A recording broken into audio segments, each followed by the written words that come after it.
Alrighty, so this is going to be a little bit of an update video. I seem to be doing lots of updates. Basically, just to get it off the bat, I know pretty much no information, no new information, nothing new since the last video that I filmed.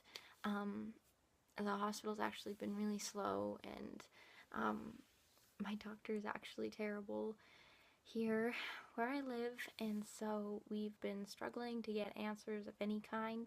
But I had a PET scan yesterday, and so I thought I would just do a video on what to expect if you're going to be getting a PET scan. So basically what a PET scan is it's a test similar to an MRI, where you go into a machine and it takes a picture of your whole body, except you are injected with a radioactive fluid.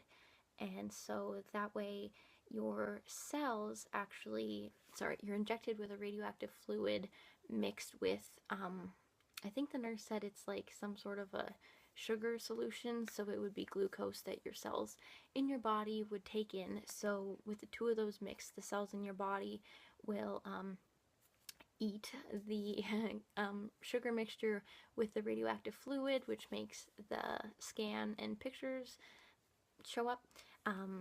But basically, if you have cancer cells or, other large cells, growths that you shouldn't have, they will show up brighter, and they will typically take in more of the radioactive fluid along with the glucose, as opposed to a normal cell. So it's basically, for me, it was about a 2-hour process. I went into the hospital, and you're not allowed to eat 6 hours before the test, and you're supposed to drink a lot of water. So I went in, I hadn't eaten anything, I'd been drinking lots, and then I went back with one of the nurses, and they do a little questionnaire. So she asked me about all the surgeries I've actually had in my life, which is quite a long list, and I think I might do a video on that. I always talk about the videos I want to do, but I think I might be doing a video on all the surgeries I've had throughout my life, because there have been quite a few. But yeah, we went through all the surgeries, if I've had infections, been on any medications, etc. And then they do a finger prick, like if you were diabetic, and she tests my blood sugar, make sure it's low enough, because then when they inject you with this stuff, they want your body to really want to absorb the glucose. So after she tested my blood and everything was good, they take you into the small little room, and it's got a reclining chair in there, and that's about it. And so I sat down, and they put a warm blanket over you. I had pillows. It was very like cozy. And so she put, I think you can be injected with this radioactive stuff. You can drink it, or I think there might be one where you inhale it.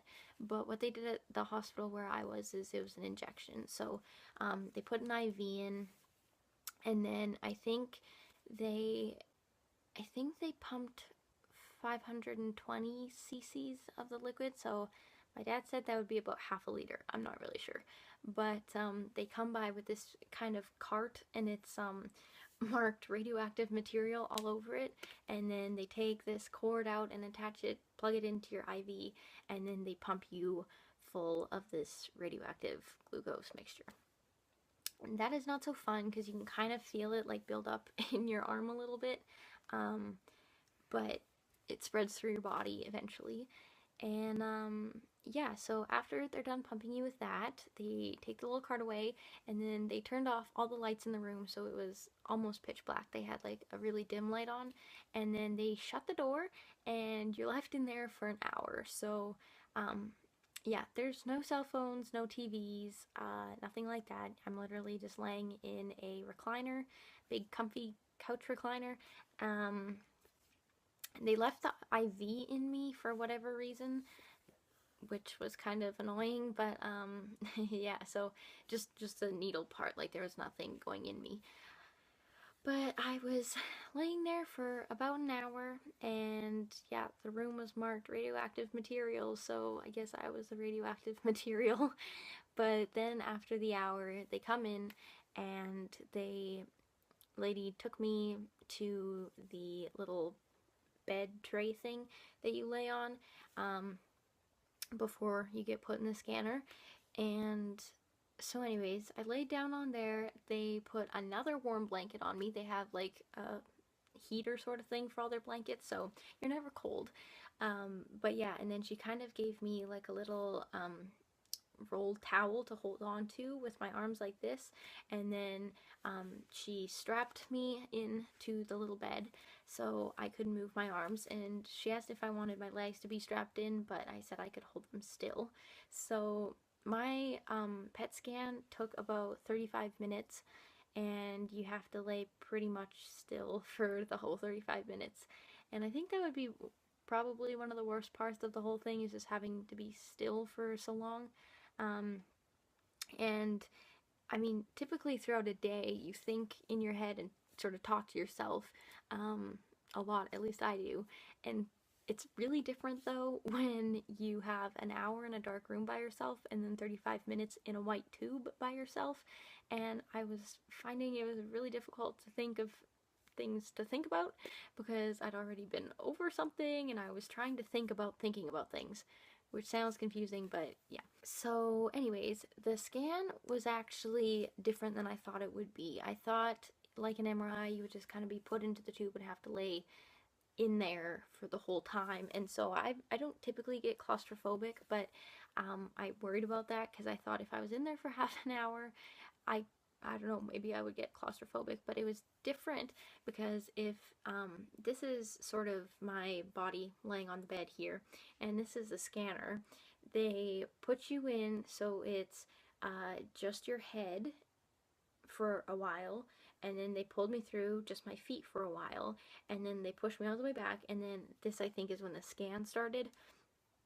I don't know if it was like 5 minutes per section that they were scanning, but I mean it felt like 20 minutes per section, but I know that would have been hours, so that's not right. But this is a scanner, so it would scan my head, and then 5 minutes, or it felt like half an hour later, then they'd move you a little bit and then scan that part, and they kind of worked their way like down my body scanning. So so when my toes were out of the machine, I would like wiggle them just to have a little bit of movement so I didn't go crazy. um but yeah, so it took about 35 minutes, and then after that, basically, we were free to go. Um, Afterwards, she said, don't have any physical contact with anyone for 6 hours, so I wasn't allowed to touch anybody. Um, Basically, I think about it as you're just sort of like a walking human microwave, like turned on, like you're just kind of giving off radioactive vibrations or whatever. I don't know. But that's how I thought about it. And she said, stay away from any children or pregnant women for about a day. Um, yeah, and we were also driving home, so we had about a 2 hour drive. So she said, make sure you sit in the back seat in the middle so that both my mom and my dad in the front would get equal radiation. um, and yeah, she said today would be the second day. So she said after the first 2 days, you're gonna want to clean, I mean, everything, but your bathroom really well because the radiation um, leaves your body through your urine. So she said make sure you clean your bathroom really, really well after the 2 days so that you can get rid of the radiation, because if you use anyone else's bathroom, they don't want to be in contact with that, and you just want to get rid of it as soon as possible. So that was pretty much afterwards. Um, the reason I'm in like workout clothes right now is because I was trying to do a little exercising. As you can tell, I didn't really break much of a sweat, but this video is gonna get really long. Sorry. Have I've been really frustrated because I mean, I'm obviously not doing any chemotherapy right now, and I do feel really good and healthy. Um, but the whole thing with these tests and being pumped full of radioactive fluid, and between the starving myself for hours, I mean 6 hours is not bad, I've had days and stuff like that, but but just between the not eating much to eating a lot, and then my body has just kind of been going through like roller coasters. Like I haven't had any schedule when it comes to eating and exercising, or the tests, because the tests pop up when they pop up. You'll get your blood taken one day out of the blue, and it's just kind of like a surprise all the time. And I sleep well, like I don't have any problem getting to sleep, but I still just wake up really tired in the morning. And so anyways, what this had to do with the workout was I'm trying to get into a habit or a routine of exercising again. I go on walks all the time, and but that's just not enough for me. And so I get so exhausted, and I'm trying to do exercises and all that stuff, and I want to improve myself still and work on my body, because I'm, you know, I want to be happy with myself and make progress, but it's just hard, and it kind of puts me down when I don't have the strength that I used to.